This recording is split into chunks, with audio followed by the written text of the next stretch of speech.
please call some of your fellow Kiwanians and guests. We are having Will, okay, Lynn, tell me his last name.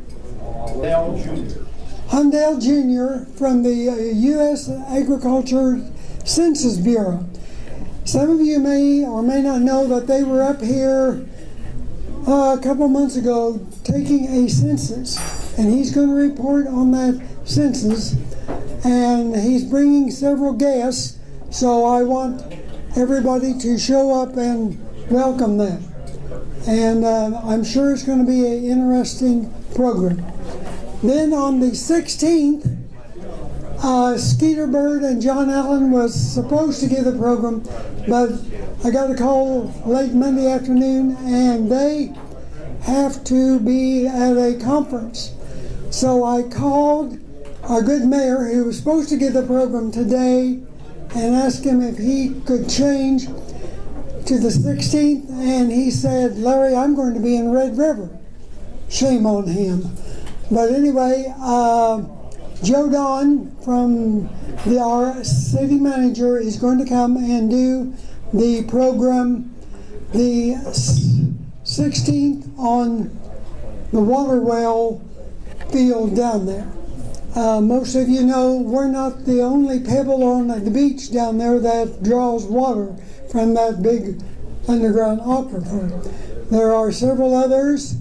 There are several big towns who would like to draw water from there, and I'm sure that if they find a way, they're going to do it, and everything. So remember that. Then I got in contact finally.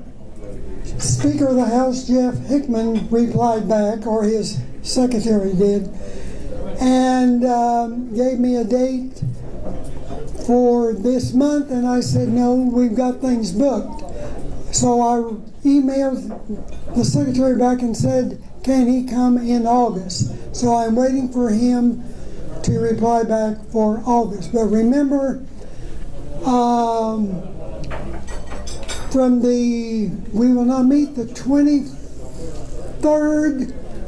What's the other date? 30th and the first one in August. Yeah, we're not going to meet for 3 weeks. So take your vacation then, folks. Okay. If there's no further business, I am very happy to have Mr. Skeeter Bird and Mr. John Allen come and tell us about the plans for the campaign at Northwestern. Welcome.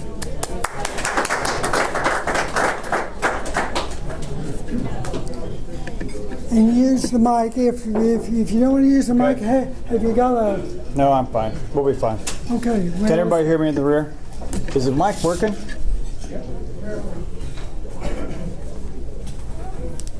Thanks, Lynn. Thanks, Larry.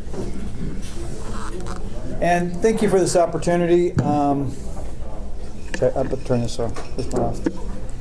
I've just got a few things that I want to talk about, and more than anything, I want to have a beginning of a dialogue. Does anybody else know what a capital campaign is? No one wants to take that? Well, that's kind of where we were. A capital campaign, especially a comprehensive capital campaign, and I'll pull what they pulled off the web. It's an intensive fundraising effort designed to raise a specific sum of money within a defined time period to meet the varied asset building needs of an organization. Northwestern, as a university, has never had a comprehensive capital campaign, and we are in the very beginnings of one. We just finished a year of planning, and what that entailed is we hired a consultant, and our consultant came in and did a number of interviews. We sent out a survey, which is what Larry received, and kind of got information on that. And what we did is that feasibility study is trying to figure out whether this is the right thing to do. We at Northwestern felt it was the right thing to do for a number of reasons. One of which, as most of you know, there's a lot of money in this community that wasn't here not too long ago. 5 years ago, I did a little bit of investigating, and I went to the 4 banks: Alva State, Hopeton, Bank Central, and which other bank? What's that? Community, right. And of those 4 banks, in the last 5 years, they've had an increase of $208 million in net assets. So probably my estimate in these 2 counties, we probably got $500 million that is here now that wasn't there before, and we want that to stay in this community long term. Secondly, nationwide, and many of you have probably seen this, public higher education is in need. You're seeing this. A lot of states, schools are in a lot of trouble. The state's not supporting it. California's in a lot of situations and that's going to be a whole nationwide deal. A lot of universities, the public universities, have relied on the state to support them, and that is changing. They're going to be more like the private institutions. They're going to depend on what their endowment supports and also what enrollment is. And so enrollment costs and tuition. So that's going to start to go up, and it's going to be, I read not too long ago, they're expecting probably in the next 10 years, 25% of the institutions that exist today are going to be gone. That's a little bit disconcerting for an organization that has been here for 100 years and wants to be here for the next 100 years. And we want to be ahead of that curve. For Northwestern specifically, since 2005, which is when I showed up, we used to receive 55% of our general budget from the state. We're down to 42%. I know the prison's going through some of the same issues. The only way we can solve that, we think, is to have a comprehensive campaign.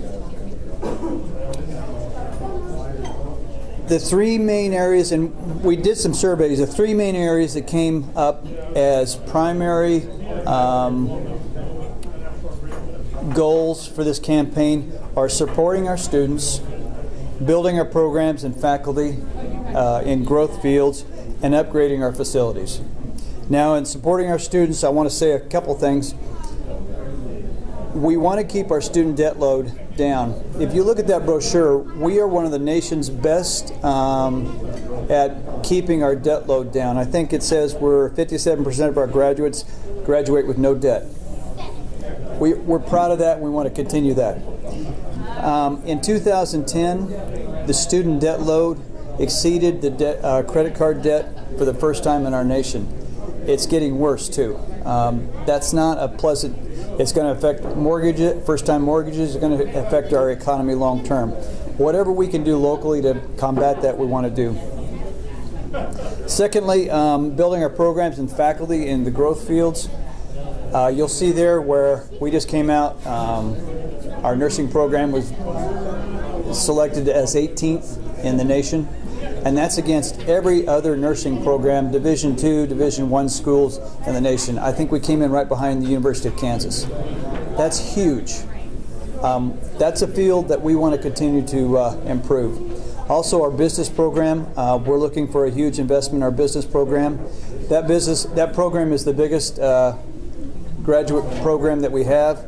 We're also examining the potential of an MBA, which we think that will bring in additional students into our community. All of these things are important investments that we need the right people to be a part of. Upgrading our facilities. From the time we started, and some of you have seen that we've been doing with our athletic facilities, our primary focus has been on our public venues, and that's where we started. We want to be able to recruit kids. Our athletic facilities will probably be some of the best in the state here for too long, and we want the opportunity for these kids to have a very good experience. When Alva High plays a game here, those kids sometimes, the first time they get to see Northwestern or know anything about Northwestern is when they play against Alva High up here. And so that's part of our public venue we're working on. Harrod Hall is part of our projects. We're almost done with the athletic facility, and then we also have the rodeo facility is another facility we're looking at. All of these are part of what we want to do to help Northwestern support our community for the long term. It's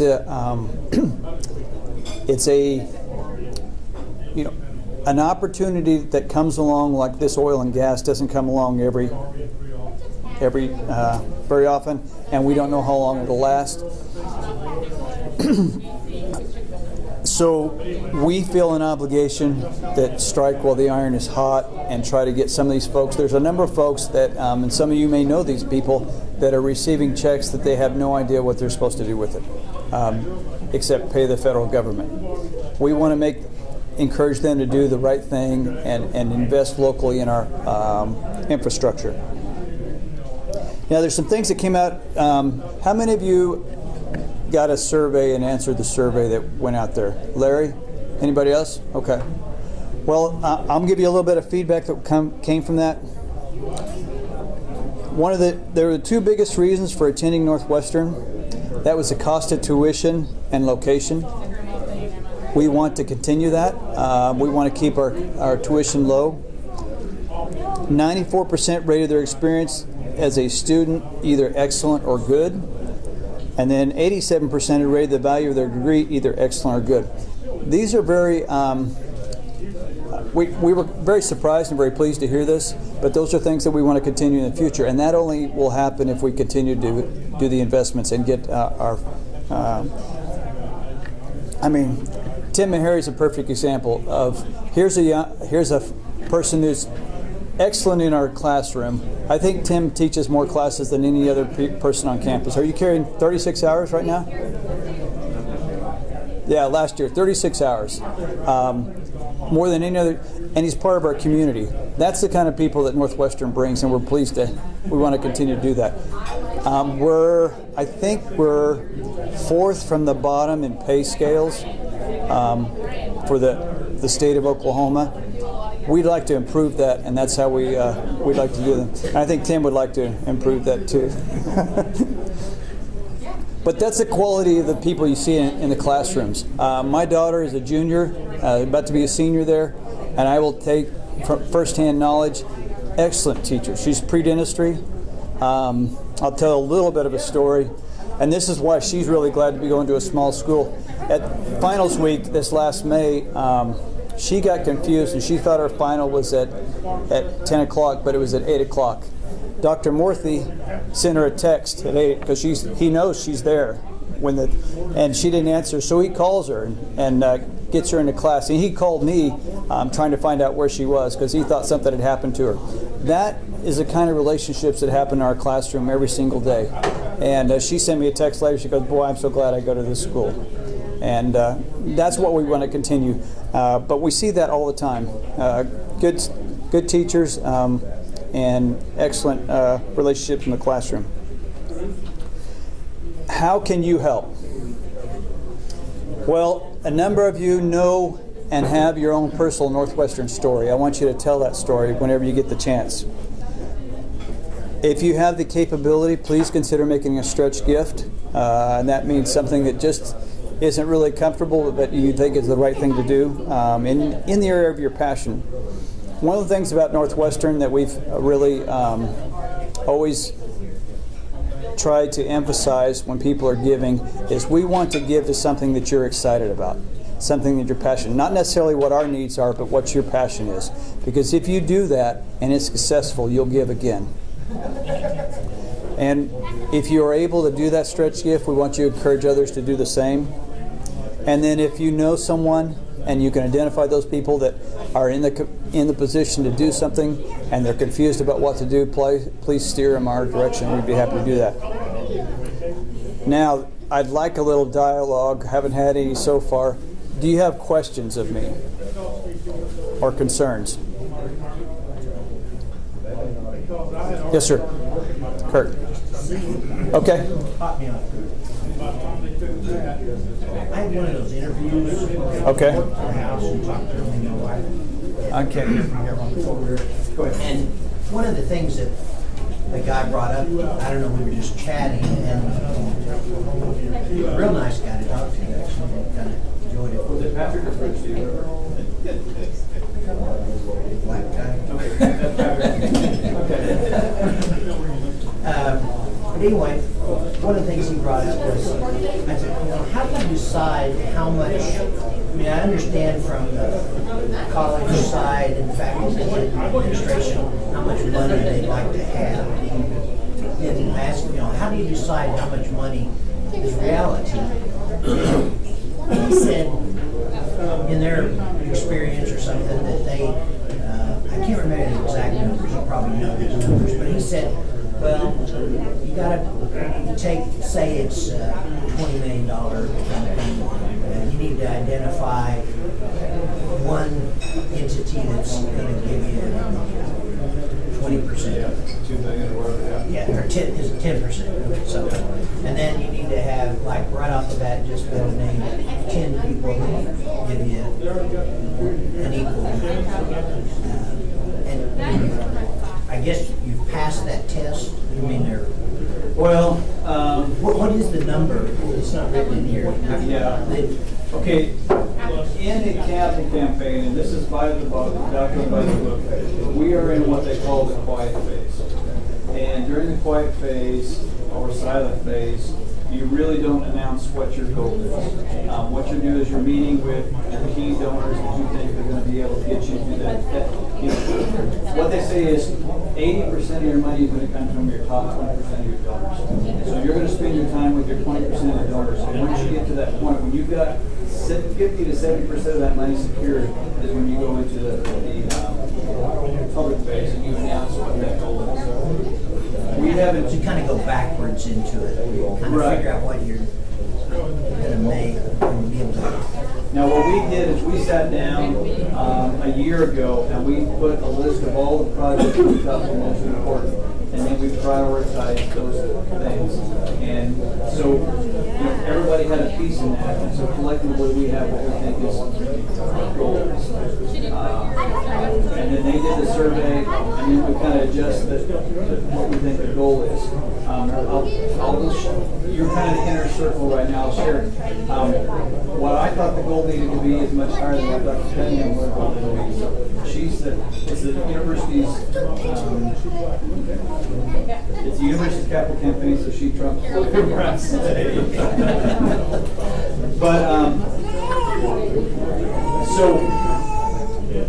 Well, we have been very successful in the past, not necessarily doing the way that we're. I mean, if you go to any of these other universities and you look at people that sit in my positions, they don't have a personal relationship with people like we do in this small community.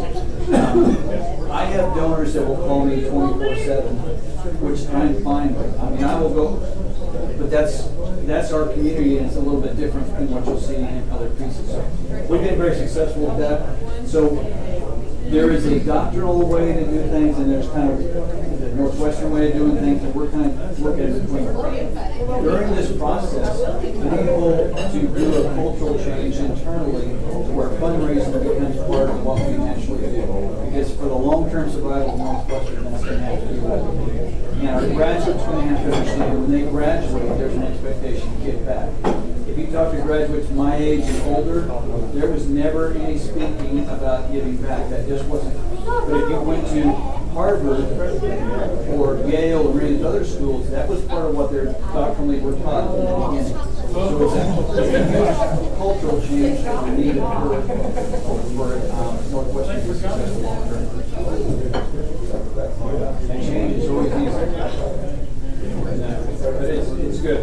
It's a necessary change. Yes, ma'am. Property construction, or is you going to add, additional facilities? Yes and no. Between the foundation and the university, we own most everything. Probably half of everything is sits directly north of the university, and about half of what sits south. Not a lot east and west. Fixing your hair. Right now, except for probably student dorms, we don't really have a need to build something additional. We do have a need. Jesse Dunn needs work. We're doing some bathrooms this summer. Right. I mean, we want to preserve, and the fine arts building. Anybody know the fine arts building in the wintertime? It's it's pretty miserable. Those are things that need to happen. We have a great campus. We have a great infrastructure, but it just needs some cleaning up. Yes, sir. Just an observation, I think you're right on what you said earlier. Because I can see the debt load that a lot of kids have now.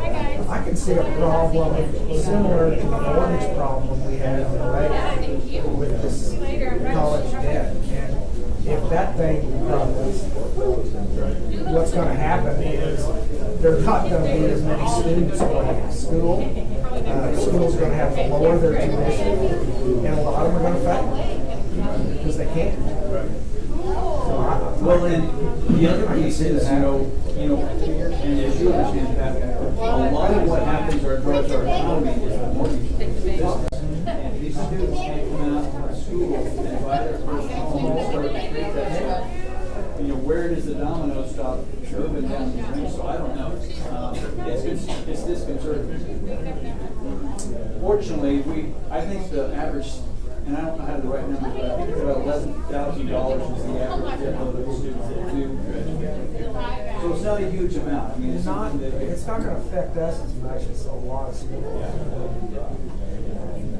May or may not know the answer. This is not quite right then now, but it seems like all of the schools are going to a flat rate tuition now. Yeah, I assume that's probably been discussed. But Yeah, you're talking based on 15 hours, just one. yeah. That's usually more beneficial to the university than it is to the student. Right. be honest, but it covers costs. Right. Yeah. I mean, It does cover costs, and we've talked about it a little bit, but we are so, keeping our tuition affordable is so important because we have kids from all over the world now are finding us on the internet and coming to school here. Is it, how many countries is it now, John? 28 countries. Last year was 24. We may be a global center for inexpensive tuition. There aren't the kids around here that used to be, so we've got to find students somewhere. So, but even if it's flat rate, it could still do it. yeah, it is good. You just take 15 times whatever the hourly rate is. The thing that will really cause problems is we have a lot of non-traditional students, especially in our Alva, needed campuses, lower hours. Yeah. We've always been about trying to get your degree, even if it takes you 8 to 10 years to do it. And where's Shane Terrell? He's like 9 years, 59 years. There are people in this community that just kept plugging away because it was really important. That would hurt those projects. There's pros and cons to all of that stuff. But yeah, we have discussed it, but at this point we're probably not. In the meantime, if we can increase our scholarship support, that gives those kids support. And then if endowed lectureships, professorships, and I want to talk about that just for a minute. I don't want to talk about that just for a minute. The state has a state matching program that a number of our donors have been part of. And there's 3 levels. There's endowed chair, which is $250,000. Endowed professorship is $125,000. And lectureship, which is $5,000. And you go in between there.